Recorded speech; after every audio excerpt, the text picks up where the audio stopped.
also facilitated workshops focused on public speaking, effective speaking, business communications, entrepreneurship, and broadcastings.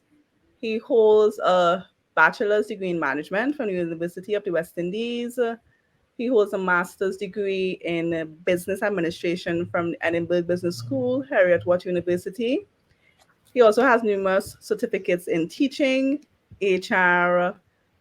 He's proficient in Spanish and French and knowledgeable in social media, digital marketing, analytics. Despite his busy schedule, Mr. Lawrence today gives his time this afternoon to share with us, as I mentioned before, getting interview ready. So I now ask Mr. Lawrence to join us. Thank you very much, Latifa. Are you all hearing me clearly? Is everybody? I just want to test to make sure. Are you hearing me clearly? I'm hearing you. Yes? Yes. Okay, well, I guess everybody would be. So, good afternoon, everybody. I just want to reiterate what Latifa said. Thank you very much for taking of your time to be here this afternoon. I'm not going to be that long because what I am trying to do is to give you an idea of what the things we'll be exploring in an actual workshop to come at some point in time. Um, a little bit about myself. Well, I didn't expect Latifa to read out the entire bio, but um, usually people ask me what do I do, and my simple I always answer I speak for a living. um Whether it's on air, whether it's in a lecture hall at a university, whether it's in a meeting with a consultant meeting with a client, etc., etc., I'm always speaking. So over the years I have been harnessing and trying to develop that entire routine of trying to speak properly and knowing when to speak, what to say, how to say, when to say, etc., etc., as Latifa would have pointed out when she read the bio. Um, Focusing a little bit on what it is we want to do today. So, for the majority of my career, I've sat on the side of the microphone where I do the interviewing. So I know the intricate preparations that journalists go through when they have to prepare for an interview, when they have to execute an interview with someone that they're interviewing. But I'm also aware of what goes on the other side of the microphone. And I would have been I also wear one of the hats that I wear as I am on the board of directors of the Human Resource Management Association of Trinidad and Tobago. And often one of the things that usually comes up, because that's an organization that's always involved with interacting with members of the business community and so on, and one of the things that always comes up is, it seems as though like a lot of business executives tend not to be comfortable in interviews. They always seem to know what they want to say. Sometimes they don't know how to say it, and sometimes they don't frame their messages properly, right? And sometimes you're left at the end of the interview, telling yourself, well, listen, did he really say that, or was the message clear? So I felt it was a good time. And I should say that showed up a lot during the pandemic because we were on lockdown most of the time. So everybody would have been doing things online. So you had these things streaming, or you had interviews recorded and sent out, and you would have seen to a large extent some people were very, uncomfortable. But having said that, it's not just pitched at people who are representing organizations and brands, but anybody, of course, who has to essentially speak for a living. So today's focus would be on getting ready and actually executing an interview when you are on the other side, when you are the interviewee and not the interviewer. All right. I want to start by saying, and we're going to keep it very simple today. I'm just going to touch on a few things. I'll give you an outline of what the workshop will entail, and then I will pull out a few things that we'll explore. And of course, we will, those things will be explored in full detail later on at an upcoming workshop. So the first thing I want to say, and this is contrary to what broadcasters are told. Broadcasters are always told, listen, we are there to interview. We are owning the interview. We must take control of the interview. Now that I'm sitting on the other side, I want to tell you this. If you are being interviewed by on the media, you are not there to answer any journalists' questions. Plain and simple. You are there to deliver your message. The journalist is just a conduit through which that message is disseminated. right? You are there to own that interview. And unfortunately, I realize from a lot of interviews, not just here in Trinidad and Tobago, but around the world, a lot of interviews go into interviews, and they end up in situations where they are owned in the interview. You understand? So I am there to tell you, I'm starting by saying, listen, it's your interview. They want to interview you. You own that interview. All right. The in the the in in this workshop that we will be doing, we'll be looking at different parts.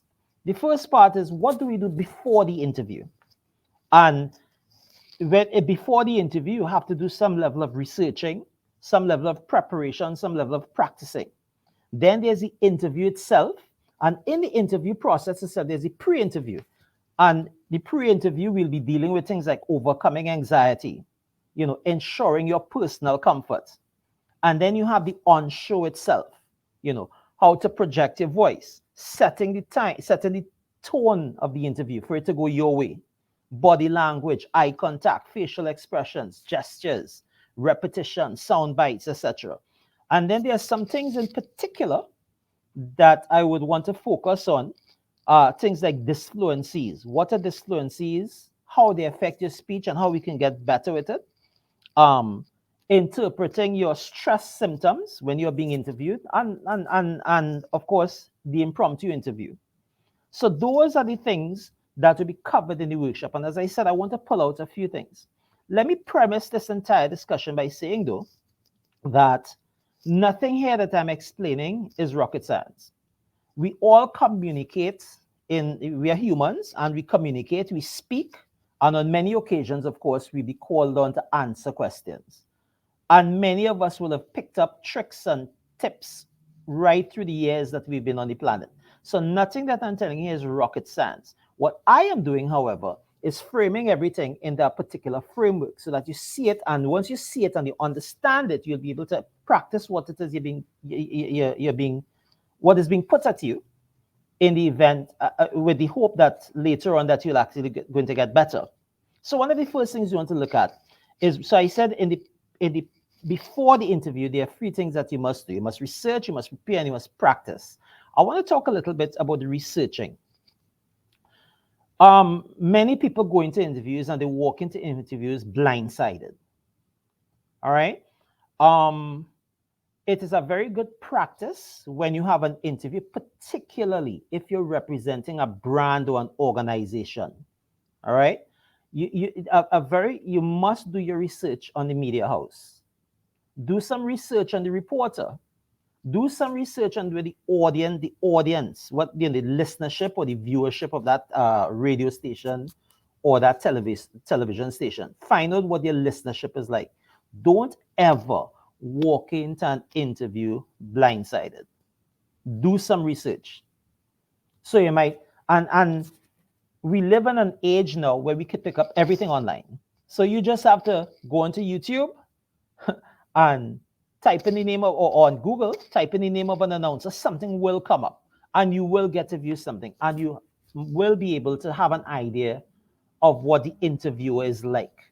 Some interviewers, some journalists like to be abrasive. Some might be a little more easygoing and laid back.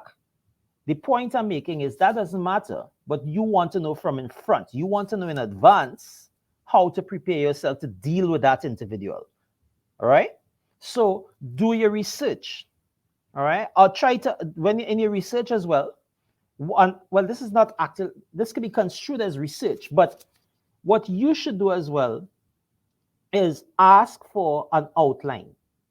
All right? I know many business, and I mean, I have told business exec, many business principals this, and I'm saying the same to you. If ever you have to go into an interview, ask for an outline. And I'll tell you something too, as a broadcasters and journalists, they're very, if you think you're nervous, sometimes, most times they are nervous too because they want the interview to go well. They might want it to go their way, but they want it to go well. So they will be very cooperative or should be very cooperative if it is you ask them for an interview outline, ask them for the questions of what kinds of questions, or at least give me a general scope. What would we be talking about? What would we be exploring? And get those things from them. If a broadcaster or a journalist refuses to give you those things, then tell yourself, listen, this is not really an interview I might be too keen on doing. This person's trying to blindside me. All right, because really and truly, I can't see a broadcaster or a journalist not wanting to give you an outline of what it is they're going to ask. So those are little things that you could do. Ask for it. You could even send in information. All right. So you could send in background. So this is what I'll be talking about, and you give them an outline. Because what you want in the interview is control. You want to have control in that interview. You don't want them to have the control. You don't want them to ask something that is way off that you can't answer and puts you in a position where you don't look good. And in as a consequence of that, your brand or your organization doesn't look good. All right. So you want to be in control. So the point I'm making is you're doing all of this research because you want to have control. All right. Now, once you've done your research, the next thing you'll have to do is to prepare. Now, preparation can come in two parts: what to wear and what to say. So I'll talk a little bit about what to wear. Generally, we try, for the ladies who like to wear makeup, what you want to do is you want people to focus on their message. So you want to keep your makeup simple as possible. There's an old saying I used to hear years ago in television where it says, keep it simple. If you happen to look good, then that's a bonus. Right? Because your appearance is not to look good physically, it's to deliver a message. I mean, of course, you don't want to look so outlandish or garring that it distracts from the message. But the point is, if you happen to look good, then that's a very welcome bonus. But your primary objective is to ensure that your message gets out. And you don't want people to be too distracted. So I spoke over the laser and makeup. What about jewelry? You generally try to avoid jewelry that to be shiny, or there's some people have jewelry that are clunky and will make noise. You don't want anything to distract from the interview at all. Right? So those are just some. But as I said, we're just focusing on various parts of what to be explored in the workshop. The more importantly, more significantly, is what to say. What do I say in an interview? So we're going back to that control that you spoke about. Because you would have had an outline or an understanding of where the broadcaster or the journalist will be going with their questions, you can prepare for it. And I usually tell people when they're preparing for interviews, imagine every single question that could be asked. Even questions that you think might make you uncomfortable, sit down. And if you sit down and you think about it, and you tax your brain a bit, really and truly realize that you could come up with almost every single question that could possibly be asked. And that is something in some of my other capacities. I have been in situations where I've had to represent brands and speak about things. Most recently, a couple of weeks ago, because of an article that I wrote in the Guardian newspaper, I was interviewed on Digital Radio 102. I think it was a couple of Tuesdays ago. I can't remember the exact date. And I remember, of course, what I remember in particular about that interview is that I kept a message, a consistent message throughout the interview. In other words, if organizations have the actual message was, if organizations are going green, that they should start where they are, start where they are. And every single question that was asked of me, I was able to tie that in. So I'm telling you that because in your preparation, when you imagine every single question or scenario that could be thrown at you, in preparing for those answers, try to tie in a consistent message that you want delivered. So, and to do that, you have to understand what is the purpose of your interview. So, for example, on that interview, I'm using that as the example because that's the most recent interview that I did where I was on the other side of the microphone. right? So when I spoke to the announcer before, the day before, and she told me, okay, Desmond, this is where it is we're going. We really want organizations to understand um, how to start to implement green human resource management initiatives, right? I don't want to use, right? That's essentially what it was. And I figured, look, the best thing, my key message would be start where you are with what you can do. Start where you are. So every single question that was thrown at me, I tried to relate it to that. So I sat down the night before, and again, because I had some element of control, because I would have discussed with her already what it is really discussing, I was able to flesh out every single what I thought would have been the questions that she would have asked me, right? And the thing is that there are some announcers or some broadcasters who actually give you the questions before. I know some business executives who do not walk into interviews.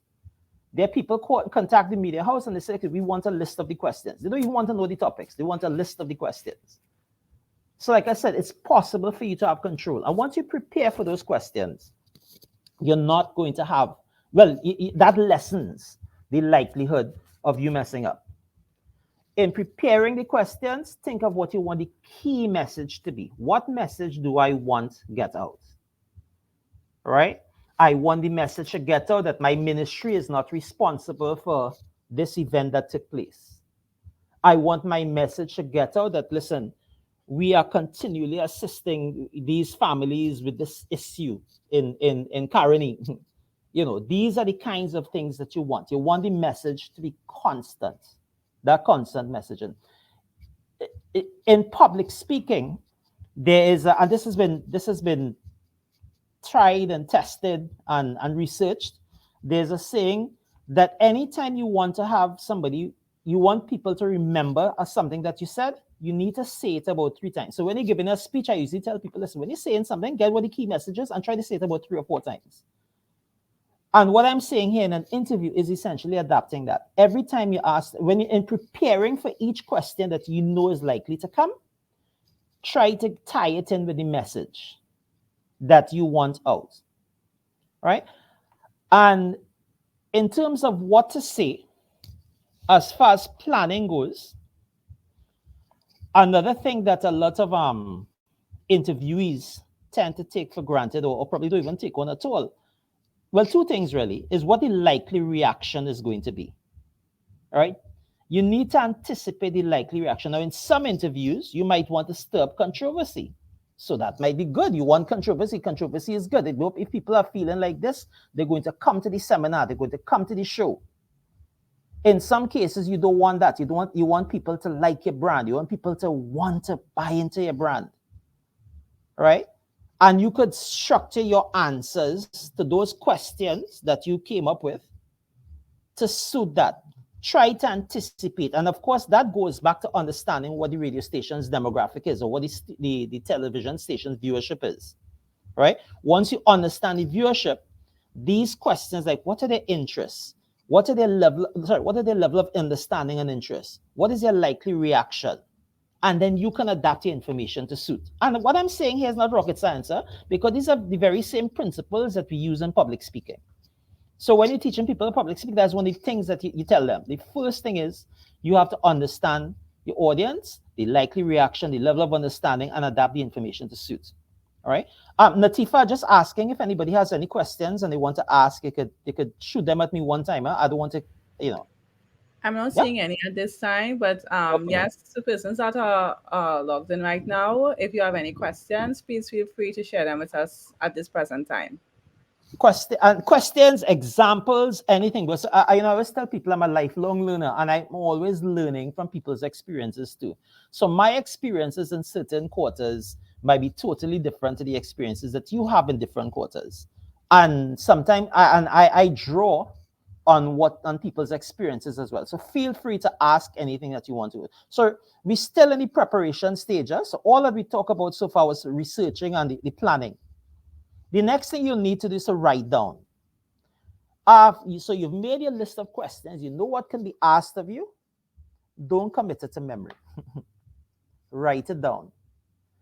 As an educator, one of the things that I've learned, and I tell students, so there's this course, just a dive, just a to to to move away from the substance a bit, to give you a little example. So one of the courses that I teach at university level, something called quantitative methods, and students, every time they come into my classes, Mr. Lawrence, do you give slides? And I have slides, but I told them, I'm not giving you the slides. I want you to write, and you'll hear them, and I said, well, if you don't want to be in slide, you want a slides course, then I could tell you from upfront, this is not it. And there's a reason for that. When we write down things, we remember it more. And there's a whole set of studies in educational psychology and stuff that backs that up. All right. So this is not just me talking off the top of my head or strictly from my experience. When you write down things, so to this day, even when I go on the air, for example, I have a little notebook where I literally write down everything. No, I don't write it out in detail, but at least I put it in point form. That is very useful for when you're practicing. All right. So write it down. Um, Limit the scope. You don't have to. So somebody asks you a particular question and a thing. You don't have to splash it on the entire thing. Pick out something from it. All right. Prepare your notes. So whether it's once it's an interview in the media, radio, or television, prepare some notes. Now, when we get into the actual show itself, I will talk about that, because on television they can't literally pull out your notes and watch, right? Right? But prepare things that can help you, and the things that you prepare, I find it very useful. Do not write out every single thing. Just write out points. So you know this question could be asked. If this question is going to be asked, look, this is the point that I want to get across, and you could glimpse at it. Nothing is wrong with that at all, at all. All right. So you always write down. There are other elements of it, but like I said, in the workshop, of course, we will talk about the actual workshop. We'll actually go into those things in detail. Another thing, and that blends in perfectly with what I want to say now, which is you really never should try to memorize every single thing. Don't try to memorize everything, right? Because if you memorize every single thing, then you go into a situation where, because we tend to memorize things by rote, especially things like these. We're going into an interview, we want to memorize these points and these points and these points and these points, right? Try not to memorize every single thing. Try to be comfortable with the information that you want to disseminate, right?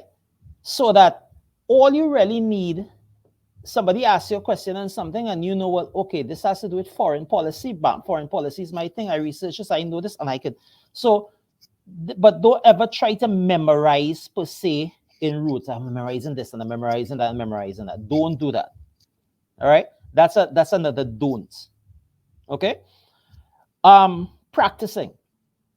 Now, usually people would ask me, Desmond, what do you, don't about 3 weeks ago, I had somebody I was trying to help out. And they tell me, what do you do with this nervousness? How do I get nervous? How do I overcome the anxiety and the stress and the nervousness? Now, there's some practical things you could do, which we will explore. But because we're talking about practicing now, I want to tell you, the more you practice and the more confident you get, you actually become less nervous. Think about it. All right?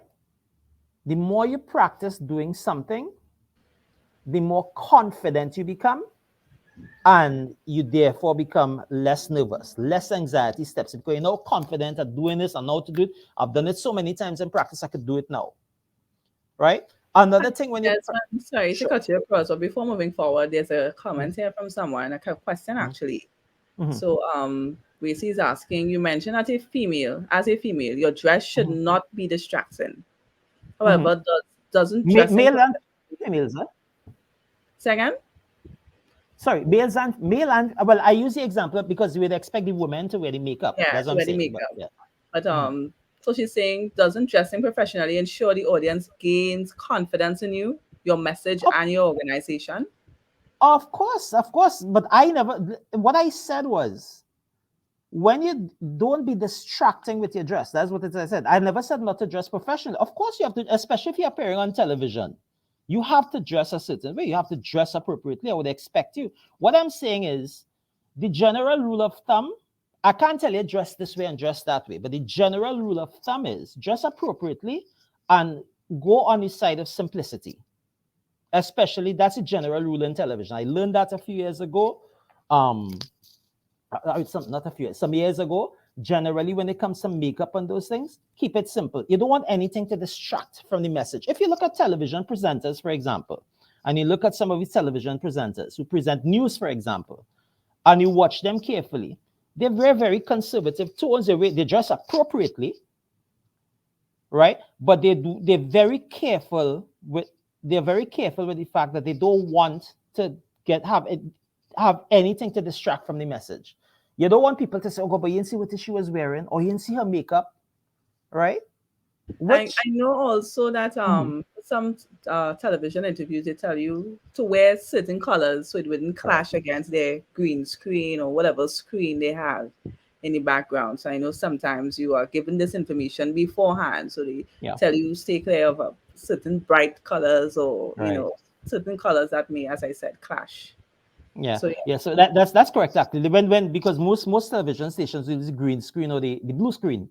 Yeah. So if you wear those things, you'll look like a ghost. You'll just see your head blending into it. But the first time I ever did television many years ago, I did something like that. And to be honest with you, so that's how I know, right? And a lot of these things I'm telling people, I don't want you to think I'm a master at it. A lot of these things I'm telling you, like I found out the hard way, right?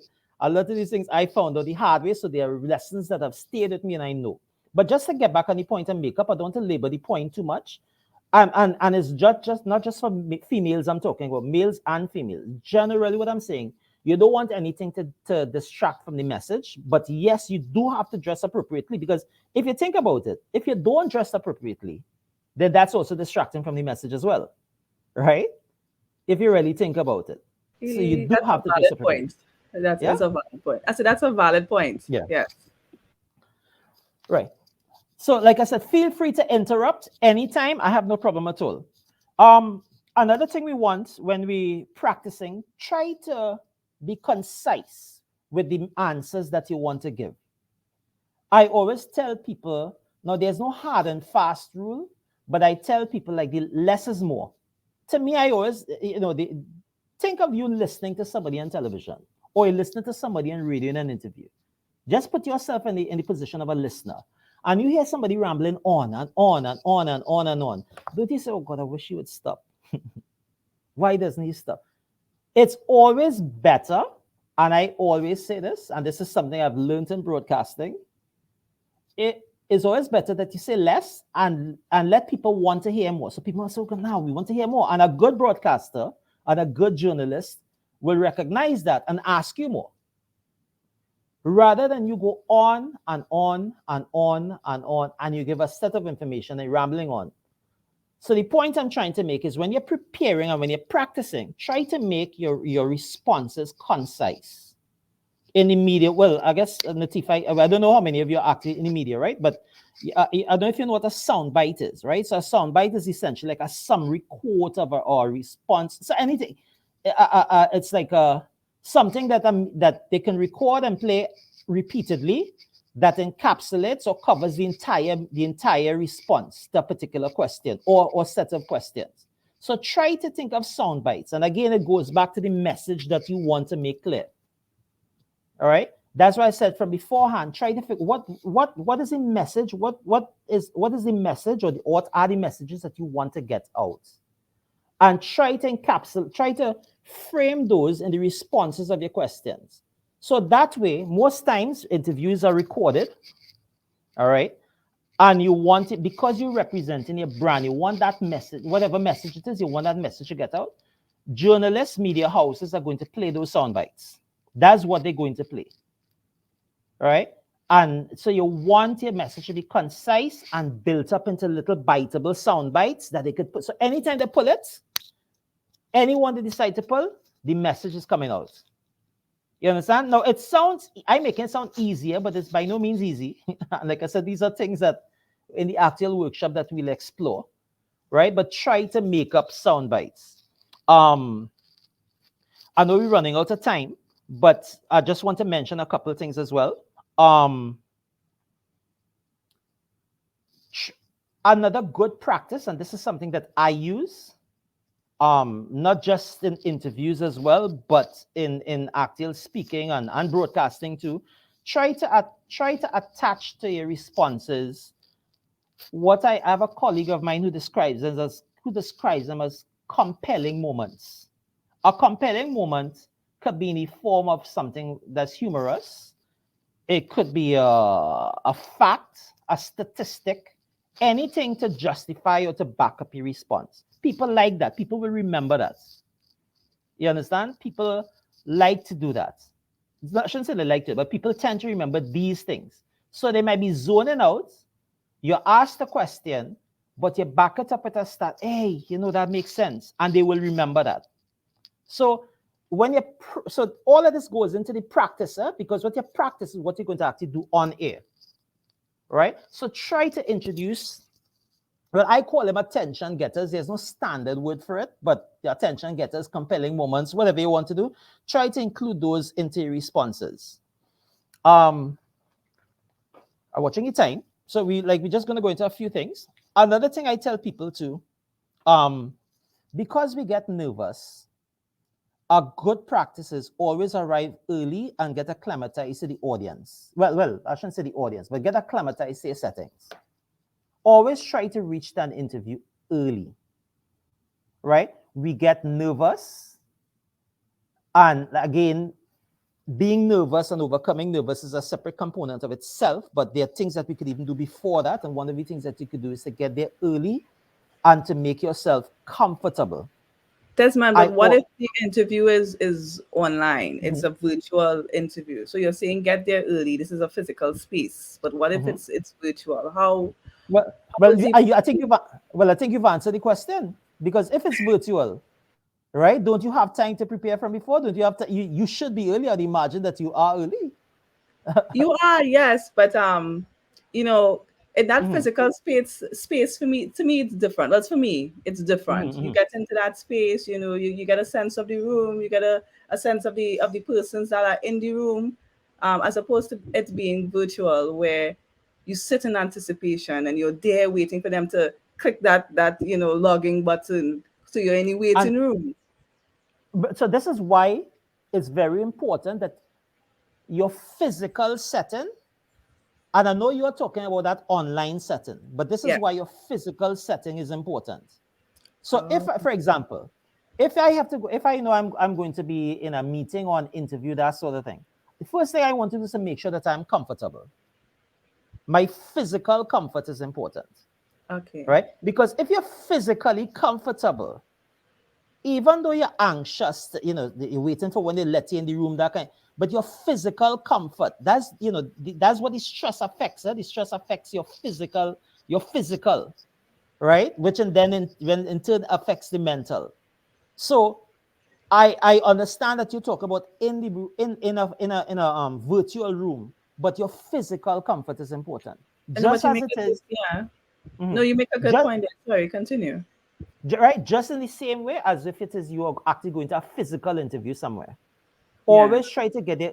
You see, your personal comfort, that's important. So Very, you're very saying important. ensure that your personal space, the space that you're in the instant you're doing a virtual interview, the space that you're in a comfortable chair. You're ensuring Mhm. that room or that setting that you're in is comfortable enough to lessen that anxiety, and That's that right. you're prepping for that digital interview. Okay. That's right. And as a matter of fact, in that sense, it might be even easier in a virtual interview, in an interview on online, because in a physical interview, when you go to a radio station, they don't let you into the studio until it's time for your interview. You Okay. literally have to sit down in the lobby, right? So it might be even easier in a virtual setting, because wherever you are, you have you have some control over that. Your physical comfort is extremely important. All You right. mentioned something just now with these sound bites, and I wanted to ask you quickly. In doing your responses to some interview questions, how does one come back from rambling on to really capture their key message, and not be led astray too much by their responses. Right. As you mentioned, song bites and capturing that moment of that key response. But how does one now during an interview pull back themselves from continuously talking on and rambling on? Well, the thing is, what I'm going to tell you is this. If you practice from the start to be, and this is why it's so important to practice your responses, and especially if it's an interview on something that you've never been interviewed on before, so you don't have any kind of practice with it. But in your preparation, you try to build into that being concise, because the Right. human brain works like this. If it is because even on air, sometimes I'm on air and I find I have nothing to say and I'm rambling on and I tell myself, no, okay, no, stop. But like I said, Natifa, it's not something that will come just like that. But of course, Right. because it's an interview you might have next week or tomorrow, you have to Yeah. make yourself accustomed to it in the time. And the only way to do that is to practice.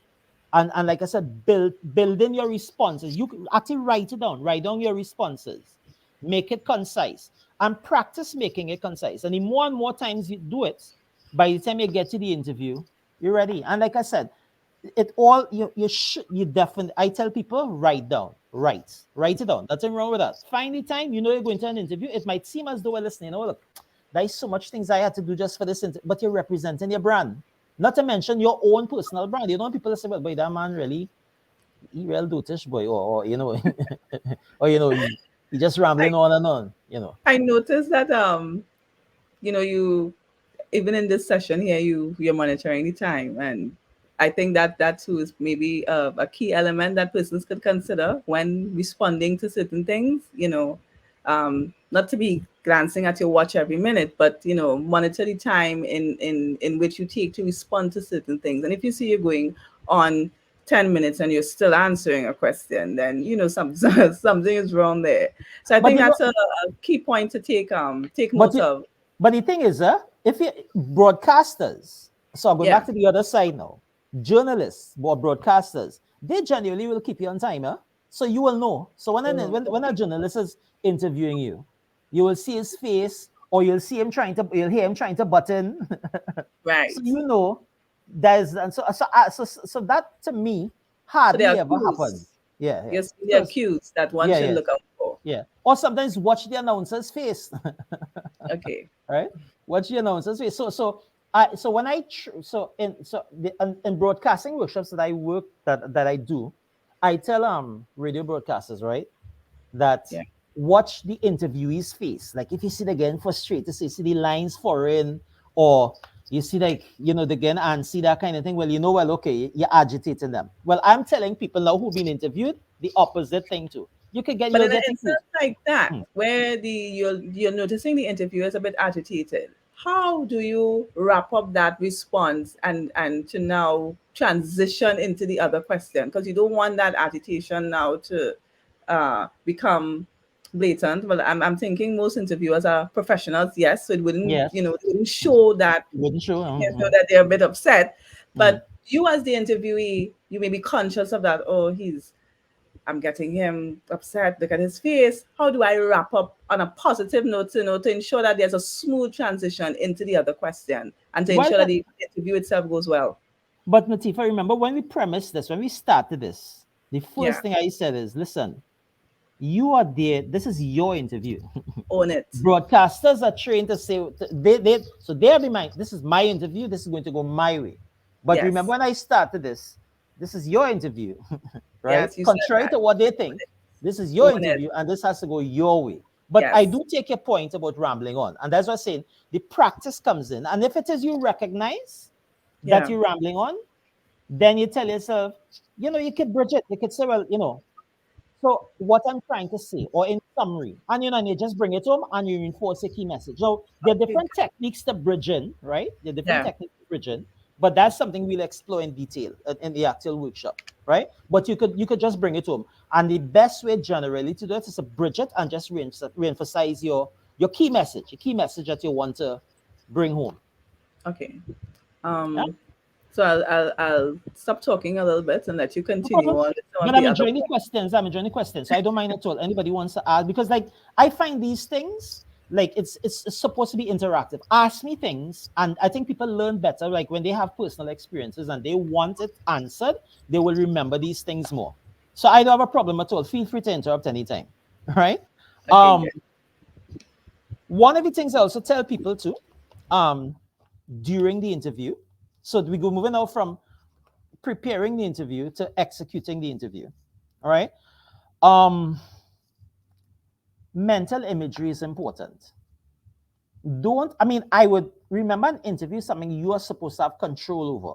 This is why you went through the whole process. You make sure you get an outline of the questions before. If media houses are reluctant to tell you what it is they want to talk to you about, that's something you should stay away from. So you have that kind of control. All right. So you have that kind of control. So imagining that your interview will go well and or go very well or go extremely well is something that is not inconceivable at all. Sorry, it's something that's very conceivable, right? Always try to picture your interview going well. I mean, I don't want to think anybody should go into an interview and say, well, what if this happened? Or what if that happened? Or what if... Then why are you going to the interview in the first place? You understand? All right? You have plenty control. This is your interview. All right? So always, I tell people, picture your interview going well. That mental image is very important. You practice often. Sometimes, and this is something we take from public speaking. I tell people, like when you're doing public speaking, for example, and speaking to a large audience, feel free to breathe deeply, right? You take a deep breath, you pause, you think about what it is you want to say, right?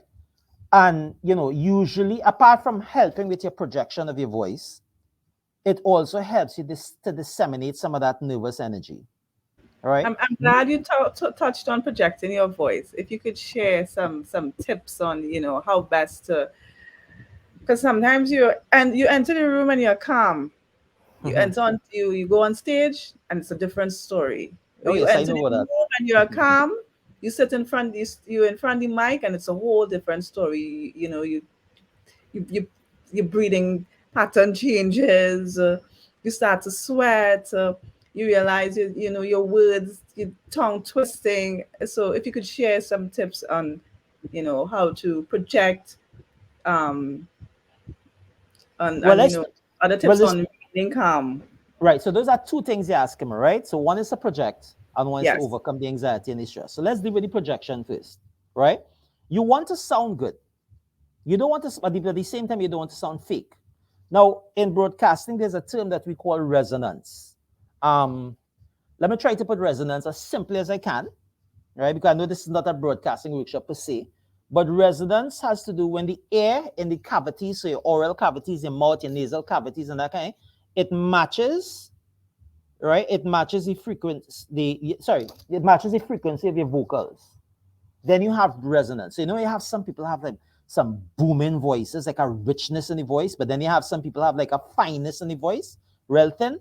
You want to get a and resonance is always good. Resonance in your voice is always good. Some people have higher pitches than others. That's all right. I don't have a naturally low voice, but you want a rich voice. So I tell people before they go, especially television interviews, it might seem weird, but do their facial exercises that you can do. Sometimes you see singers before they practice, they move up their mouth and they do all sorts of things. There are things that you can do to get, to help your muscles on your face relax where the way that it needs to be so that you can have the resonance inside of your nasal cavities, your oral cavities, etc., etc. All right, so you'll get that resonance, that richness. Another thing that we do to get that richness in your voice is to breathe deeply. Your posture also has a lot to do with it too. I mean, if you slouch like this, I mean, it's not likely that you're going to get speaking from a diaphragm. I mean, some people could do it. They're masters. They're people who can do those sort of things. But I'm saying, if you're now starting out, your posture has a lot to do with it. So this is why they tell you, for example, in radio and in television, you sit erect, because when you get set your diaphragm could expand the way it should be, and and again you'll have that air hitting inside it at the exact right at the exact pitch, right, with your vocal cords, and you'll get that kind of resonance. So your projection is important. Another so that aids in the projection, so it's important. In terms, the other thing you asked me, overcoming anxiety. So the good thing is anxiety is good. I anybody who generally tells you that they don't feel nervous in a presentation, tell yourself that more likely than not, their presentation is going to be very flat. Nervous energy is good. It keeps you on track. However, what you have to understand is that in an interview, just as it is in public speaking or broadcasting, your task is communication, it's not performance. And bear that in mind. And again, there's a study, I'm trying to remember. There's a study done many, many years ago because I just want to show that there's scientific backing for what it is I'm saying. Oh gosh, I can't remember the text, but a professor from the University of California, I think his name was Motti or Motley. I can't remember, but he said audiences in his research, audiences are always more interested in hearing what you have to say than in analyzing or criticizing how you say it. Now, that's not to say how you say it is not important. But the point is, most times we focus on how we're going to sound, how we're going to look. And in the process, we end up feeling very, getting very stressed out. And then you're hearing it on the microphone, you're hearing the person shaky.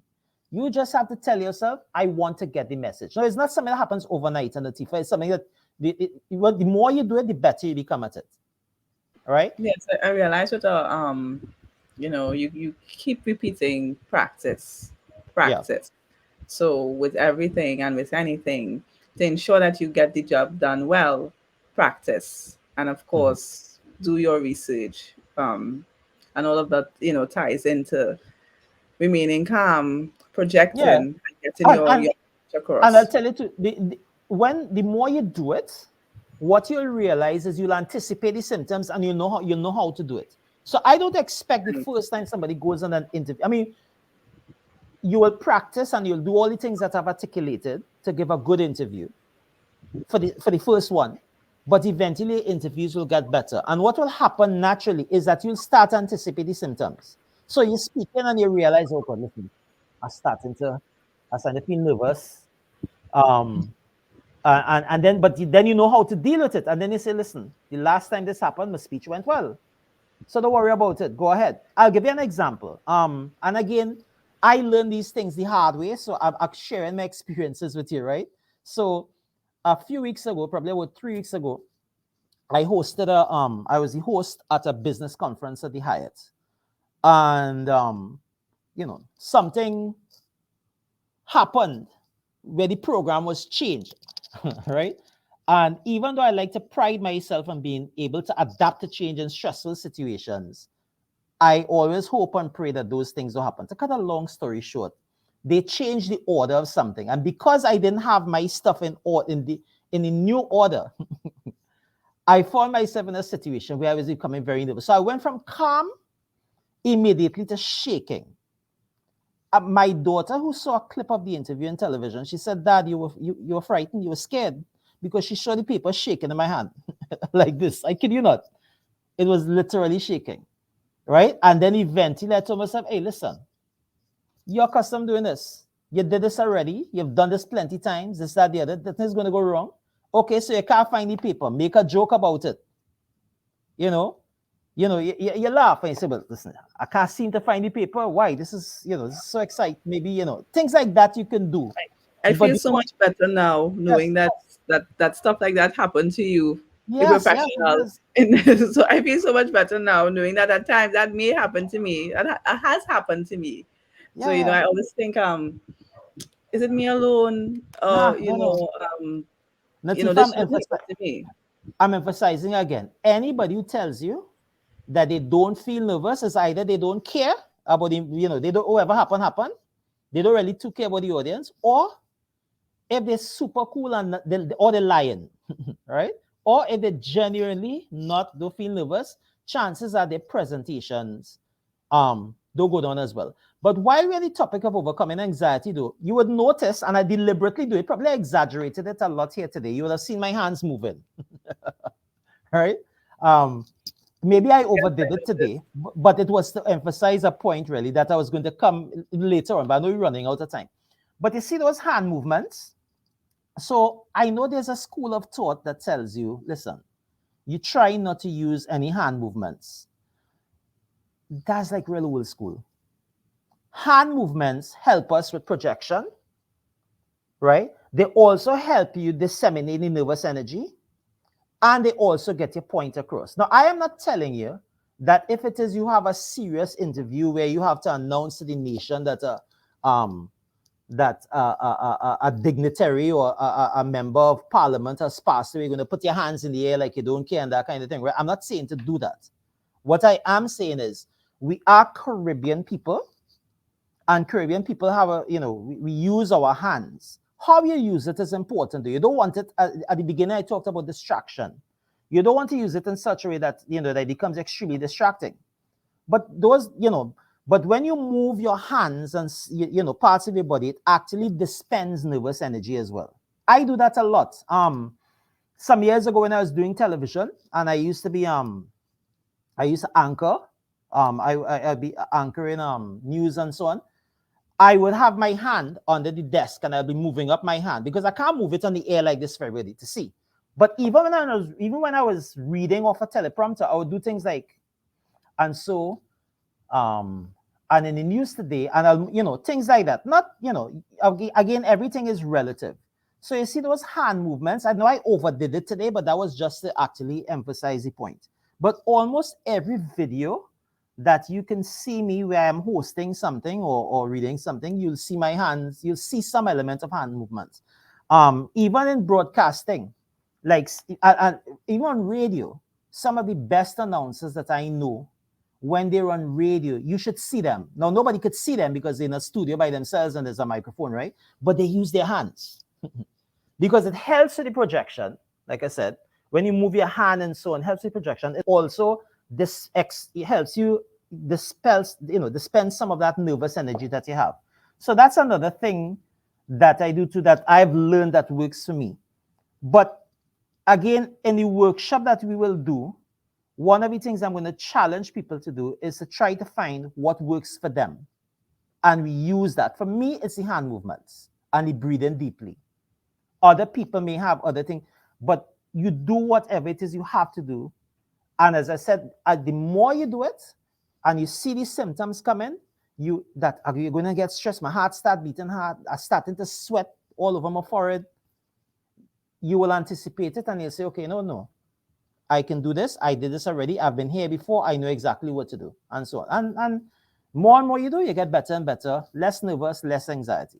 But anxiety and nervousness, a little bit is always good. I like how you tie in scientific studies into some of the things that work for you. So, it's not just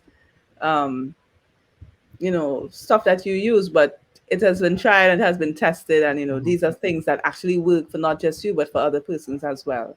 um just to continue a bit on what you're talking on, if you could just tell us now of some of the best practices post interview.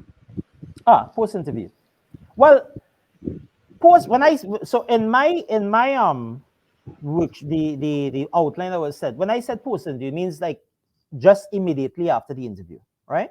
So always thank you want to especially the interview if you suspect the interview didn't really go your way, or especially if you find that maybe you didn't own it the way that you should.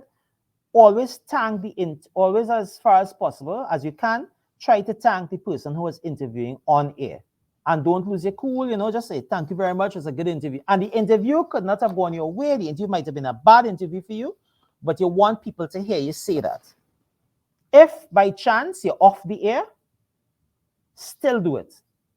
All right? You want to leave a good taste in people's mouths. Listen, you know what? Look, so even if it didn't go your way, thank you very much. It was my pleasure being here. And you end like that. That's one of the things that you should do almost immediately. Another thing you should do as well, and is try to find out how your interview went down. So don't be afraid to ask the interviewer if he or she is willing, how the interview went, right? Um, as most television stations and online station, well, actual television stations and radio stations in the traditional way, and those that are online, they're very interactive. So you'll have comments and stuff. See, find out if, because what you want is information. You want feedback, not just, you want feedback to find out, how the interview went. So ask for that, because those are things that are going to make you better. That information is better. In a world where you have plenty of access to information, the information is king. This is going to make you better. So well, okay, people didn't take too well to this. They like this particular thing that I said. So maybe this resonated to them, and that will help you fine tune and fine tune, because this is an art as well as it is a science, right? And the more you practice it, the more you do it, you want to get better. But you don't want to get practice and doing the wrong thing all the time. You want to have feedback. So the two That's when most important, yeah. I know some stations share the recording after All the right. interview, so you yourself can have a look and assess for yourself. Some areas that you could probably work on, or some Yes. areas that you could further develop. Yep. But before I cut you, of course, you were mentioning two things that you were speaking on an area, and you were just about to say two No, things. no, I was just reiterating the two things, Okay. thank the interviewer and try to get feedback. Okay. Um, So now we could tell us on that impromptu interview, that call today for tomorrow, or Right. that call where, sometimes you're trying to book an interview and they say they have no availability, and somebody cancels and they call you now for now. We have space. Are you still available? So that impromptu interview. Help us Right. get ready for that and prepare, and share some tips with us on how to be ready for that impromptu, call. And you're saying that, and I'm thinking that this actually happens a lot in the entertainment world, as you could probably well imagine. So people who into entertainment, especially as well, let's say we're talking locally for now. People who into entertainment and stuff. Artists, somebody will always be calling up an artist for an interview, and I'm saying that because a couple of years ago I wrote a piece for an entertainment magazine. It was called the Business. It was essentially highlighting the business side of entertainment. And everything I said there, I could say here. No interview really. Well, I will speculate and say 90% of interviews are really not impromptu as we would think. Because if I am an artist, for example, and I know I'm performing at FETS, or if it is I am representing this particular brand, I'm representing, so I am the spokesperson for KFC. I am some senior manager at Republic Bank, some in the communication department. You already know that if you are ever questioned on something, what the questions are going to be about. I mean, really and truly. So people always ask me about impromptu interviews. That's how is prepared, the impromptu thing. But like I said, if you would know, because you're in what questions that will come at you. Because if you represent a certain brand, is only questions about that brand can come. So that's one thing that people need to understand. So interviews are really not as impromptu as you think they are. That's the first thing. The second thing is, again, going back to something that I would have said before, you always want people to want to hear more from you. Look, I like what you said. I wish you could talk more. Or as opposed to saying too much and just rambling on and people zoning out. So I tell people, focus for the impromptu. You already know, okay, I'm in the business of entertainment, so I could be calling anytime. Always have at your fingertips the who, the what, the why, and the when. Those four things. Keep it concise. Who? So I'm a minister. We have this new initiative coming out from the Ministry of Planning. So we want to know who it affects. Who came up with this idea? You keep to that. The what? What is the initiative? Right? When is this initiative going to take place? Where? If you have time, and if the situation calls for it, you could link it with the hows or the why. So we are doing this here today, or we are doing this on Monday because there was a need for such and such and such. But the outline is you always focus on the who, the what, the where, and the who, the what, the where, and the when, and you link it with the hows and the whys. But like I said, it might seem very up in the air, but honestly, if you think about it, like I said, I mean, if you are representing a brand, then you're going to always be interviewed about that brand. They're not going to ask you about anything else. You I'm understand glad what you yeah, I'm glad you touched on that because for me, so in most instances, I'm not the one that does the interviews. I'm the one that books the interviews. right? But in so doing, I always send forward a brief. I never send that person into the interview, ill prepared. That person, the uh, station, the media house has a brief, and a copy is sent. Maybe a bit more in depth copy at times is sent to the person that is doing the interview, and I also like to send forward some questions Mhm. so they have an idea, how to tailor some of the questions. And these questions are also sent forward to that person who's doing the interview. So it to me that prepares them a bit more for the interview. So I'm glad you touched on nothing is never really impromptu because there's always some level of preparation, Mhm. as you say, it's your brand, you're representing this. If it's your minister, it's your ministry. Nobody knows your ministry better than you. Whatever the organization is, it's yours, so you know it. So if called upon at any time, you should have that information. And as you say, focus on the who's and the what, and tie that back into the how and the why. Mhm. So yeah, for me that's what I do. I always have a brief prepared, no matter the project, the program. So there's always that level of preparation, no matter when called upon. Yeah. Mhm. Yeah, and that's a very good practice, right? You just use that all the time. I mean, and you really can't go wrong. And always remember, less is more. Yes. Really, less is always more. So at this time, I'm asking if anybody out there who's tuned in has any questions for Desmond this evening. Anything else that you may want him to expand on, or anything you think he may have missed, anything he was not clear about that you would like him to touch on. I give persons a few seconds or so to type in their questions. If not, Desmond, take that as a sign that you did an excellent job. If you have no no questions here, take that as a sign that you did a great job, and no one has questions. Um, but in the meantime, you could share with us the workshop that you were mentioning during the conversation Mhm. here. Share with us some details on that, how we can go about registering and that type of thing. When is this workshop? What is the workshop about? Right. So I still have to work that out with Pratt. I don't know if you're aware of that. I still have to work that out as to when and so on. But what I can do is I can tell you this. It's going to be interactive.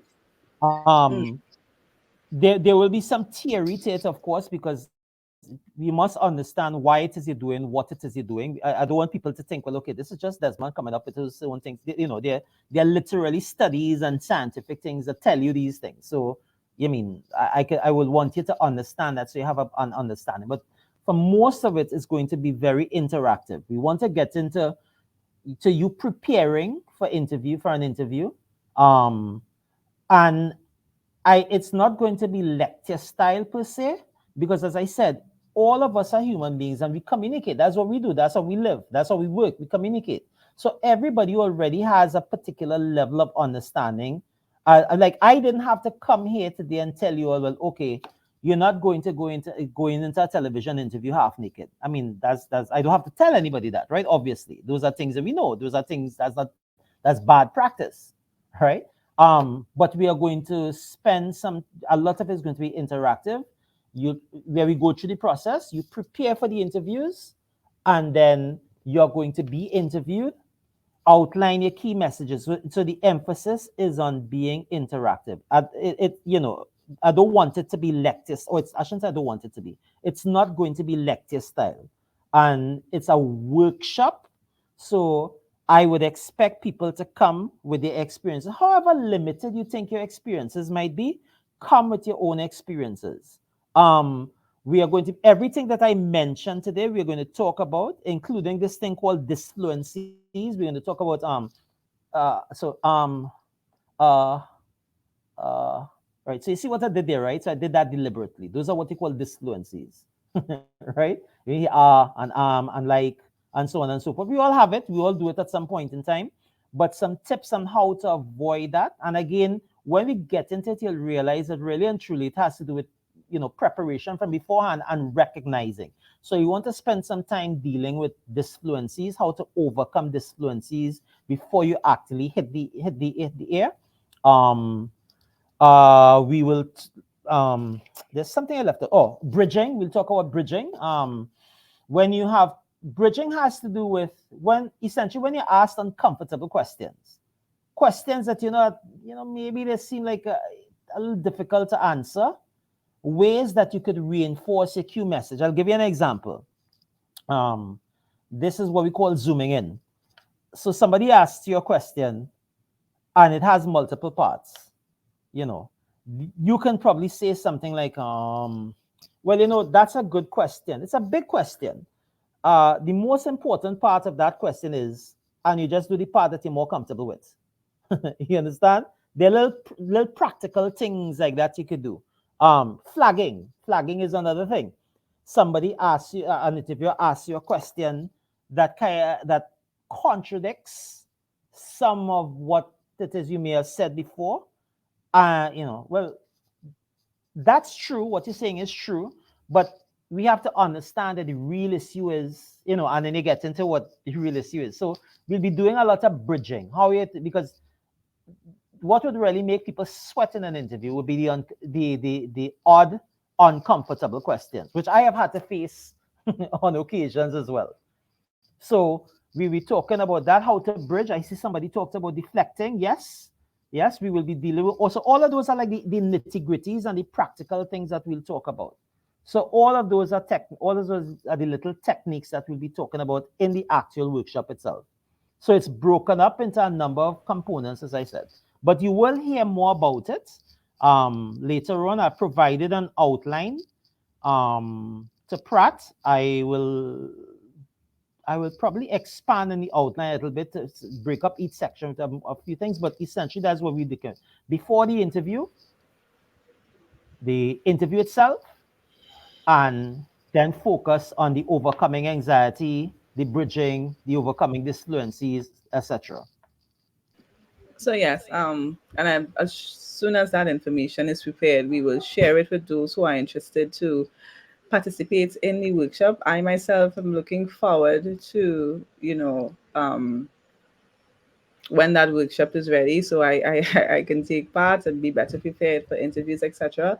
And I noticed too some of the tips that you shared are not just for media interviews. It could also help if you have a job interview.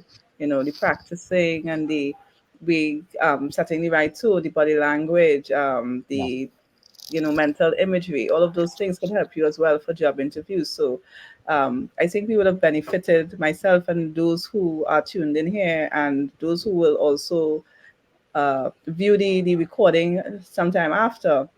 I think we will truly benefit from all that you would have shared. It will prepare us not just for, as I mentioned, media interviews, but any other type of interview that we may encounter.